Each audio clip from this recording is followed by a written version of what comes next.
कैसे देखते हैं ये तानाशाही की एक अप्रतिम मिसाल है जो कभी नहीं हुई थी। इस देश में, इस संसद में, इस विधानसभा में जघन्य अपराधों के अपराधी राहुल गांधी के बयान से पहले के भी हैं, उनके मामले में कोई फैसला नहीं होता है। पहली बात, राहुल गांधी के मामले में फैसला होता है मध्य प्रदेश का या कहीं का कोई विधायक बोल देता है तो उसका कोर्ट का फैसला भी गुजरात से आता है। राहुल गांधी कर्नाटक में बोलते हैं तो कोर्ट से फैसला गुजरात आता है।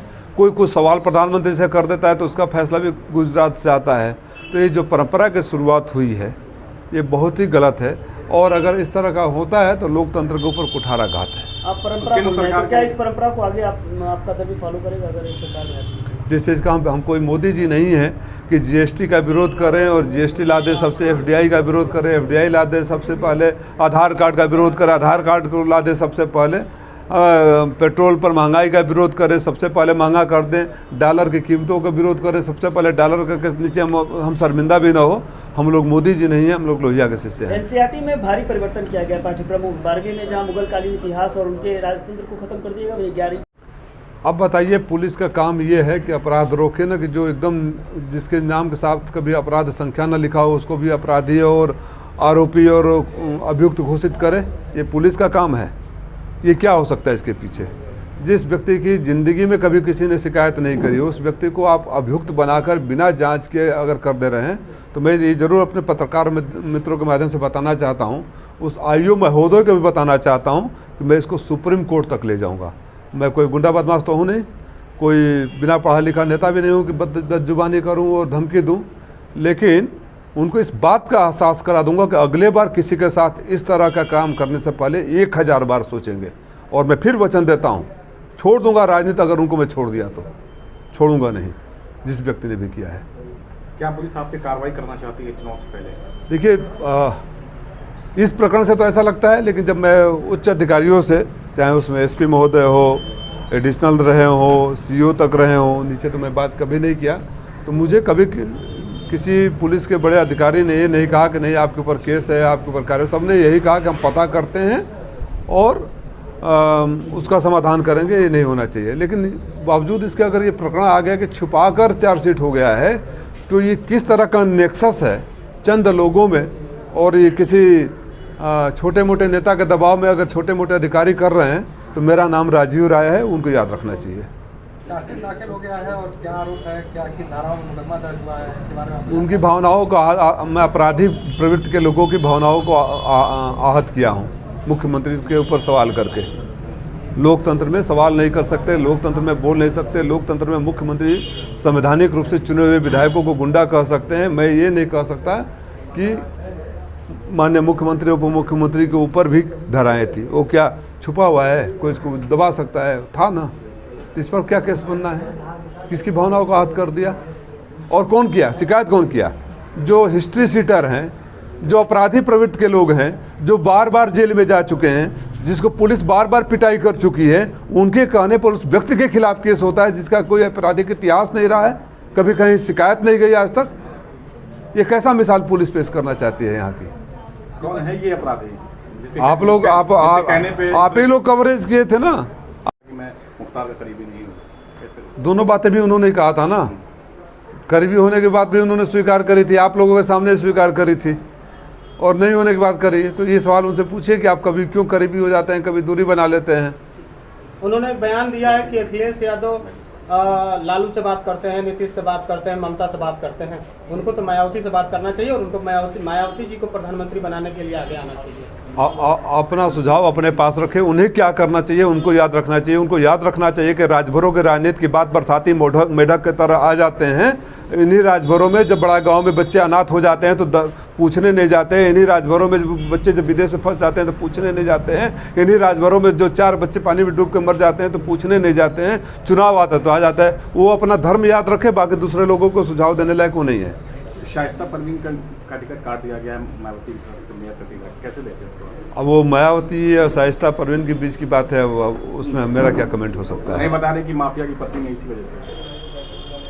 अब ये तो भारतीय मतलब बसपा के और उनके मालिक भाजपा के नेताओं से सवाल होना चाहिए। राहुल गांधी की सदस्यता चली, तब से तमाम तरह के लोग, पीड़ित लोग मेरे पास आ रहे हैं।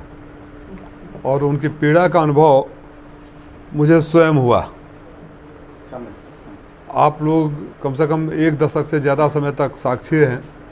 मेरे आचरण, मेरे व्यवहार, दुनिया के किसी थाने में मेरे नाम से कोई आपराधिक संख्या नहीं है। जब पिछले बार चुनाव लड़ा था तो एफिडेविट का भी कॉलम खाली रहा। एक प्रकरण हुआ जब आप लोगों के साथ वार्ता करते समय मैंने माननीय मुख्यमंत्री और उप मुख्यमंत्री के ऊपर मुकदमों की याद दिलाई थी। कोई गैर कानूनी बात नहीं थी। माननीय मुख्यमंत्री जी ने विधानसभा के दरवाजे पर खड़ा होकर सपा के सारे विधायकों को गुंडा कहा था, तो उन पर तो कोई केस नहीं हुआ। बहरहाल ये भी केस का विषय नहीं था, लेकिन चंद लोग जो कुख्यात हैं, जिनको पुलिस भी बार बार दवाई कर चुकी है, जेल जा चुके हैं, आपराधिक इतिहास रहा है, उन लोगों के कहने पर मेरे खिलाफ शिकायत लिया जाता है। आज तक मेरे पास कोई न नोटिस आया, न मुझसे किसी ने पूछा। कुछ दिन पहले पता चला कि एफआईआर करके, चार्जशीट करके कोर्ट में दबाया गया कि चुनाव से पहले नॉन अवेलेबल वारंट इशू किया जाएगा। अब बताइए, मेरा पता अज्ञात है, मैं अज्ञात हूँ, जितने गवाह हैं सब अज्ञात हैं, और जो आरोपी है उसको पता ही नहीं कि उस पर आरोप क्या है। मुझे न कभी नोटिस आया, न मेरा बयान लिया गया और चार्जशीट हो गया। ये बताता है, जबकि मेरे साथ, मैं बेबाकी से कहूँगा, चाहे पुलिस का अधिकारी रहे हो, चाहे सिविल का अधिकारी रहे हो, बड़े अधिकारियों का व्यवहार मेरे साथ हमेशा सम्मानजनक रहा है। मुझे कभी शिकायत नहीं रही। जो कह देता हूँ, शासन रहे न रहे, सत्ता रहे न रहे, उनको पता है कि गलत नहीं करता हूँ, हो जाता है। इतना होने के बावजूद मेरे जैसे इंसान के साथ अगर इस तरह का नीचे का अधिकारी या पुलिस काम करती है, मैं बोल रहा हूँ जबकि मेरे जैसा अधिकारी, तो ये नहीं कह रहा हूँ कि मैं बहुत बाहुबली हूँ या पावरफुल हूँ। मेरे जैसा इंसान कहने का मतलब मैं सक्षम हूँ कि अन्याय के खिलाफ नीचे से लेकर सुप्रीम कोर्ट तक लड़ सकूं। हर पीड़ित, हर गरीब तो नहीं होता है सक्षम हूं। तब भी मेरे साथ ऐसा अगर दुस्साहस कर सकते हैं, तो इस सरकार में और इस प्रशासन में गरीबों के साथ किस तरह का व्यवहार हो रहा है थानों में, ये समझने, सोचने और चिंता का विषय है। और मुझे दुख है कि आज जनप्रतिनिधियों का भी कोई सम्मान थाने में और सरकारी दफ्तरों में नहीं रह गया है। क्या ऐसा महाराज जी की लोकसभा मंत्री जी भी चिराग के अंधेरे में काम कर रहे हैं। दमकल को गांव वाले धक्का दे रहे हैं, सरकारी बसों को पुलिस वाले धक्का दे रहे हैं। ये डबल इंजन की सरकार नहीं है, धक्का मार सरकार है। धक्का मार सरकार की हकीकत आप लोग दिखाते रहिए, और आप लोग बधाई के पात्र हैं कि जहां ऊपर के चैनल और पत्रकार, तथाकथित बड़े पत्रकार डरते रहते हैं, आप लोग कहाँ गाहे बगाहे सच्चाई को सामने लाते रहते हैं, बिना इस बात की परवाह किए कि आपको भी जेल हो जाएगी। कैसे देखते हैं, क्या कहेंगे? तो ये पुलिस आजकल, वो ओम प्रकाश राजभर जी तो मौसम वैज्ञानिक है ना, आजकल मौसम का पता करके कर रहे हैं। पुलिस उनके ऊपर क्यों नहीं एफआईआर कर रही? जो आदमी कह रहा है कि मैं खुद ही सबसे बड़ा गुंडा हूँ, तो पुलिस उनके ऊपर एफआईआर क्यों नहीं? ये पुलिस ओवैसी के ऊपर नहीं करेगी, अपने बीट टीम के ऊपर नहीं करेगी, और ओम प्रकाश राजभर का बड़बोलापन तो आप जानते ही हैं। आपके मामले में पुलिस तत्परता दिखा रही है, वहीं इलाहाबाद में दिन दहाड़े गोली मार दी गई, और जो मेन आरोपी है अभी पुलिस के गिरफ्त से बाहर है, इसको आप कैसे देखते हैं? ये शासन और प्रशासन विपक्ष के हर कार्यकर्ता, नेता के ऊपर तत्परता दिखाती है।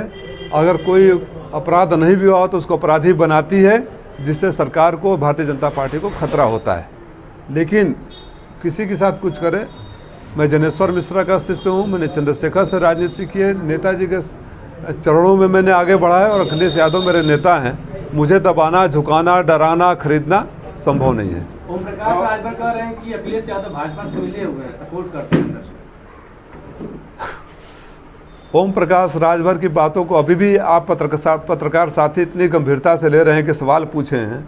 मैं एक अनुरोध करूंगा कि जब आप यहाँ प्रेस कॉन्फ्रेंस के बाद उनके तमाम बयानों को एक बार सुन लीजिएगा, फिर अगर पत्रकारिता के भीतर से आत्मा जागेगी तो कभी उनके सवालों पर सवाल करने की नौबत नहीं आएगी। वो व्यक्ति कब क्या बोलता है, सुबह क्या बोलेंगे, शाम को क्या बोलेंगे, रात को क्या बोलेंगे, जो व्यक्ति अपनी विश्वसनीयता खो चुके हैं, उस व्यक्ति की बातों का जवाब देना मैं सही नहीं समझता। लेकिन यूपी की राजनीति में कदम बढ़ता जा रहा है उनका आगे। कहाँ कदम बढ़ गया?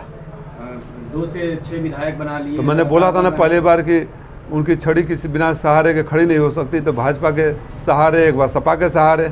अब जो भी पार्टी उनको सहारा देगी, भस्मासुर पैदा करेगी। ये सहारा देने वाले तो उत्सुक है ना। उत्सुक जो है उनसे जाकर सवाल कर सकते हैं, हम उत्सुक नहीं हैं, हम आईना दिखाने के लिए। आरोप लग रहा था कि वो मुख्तार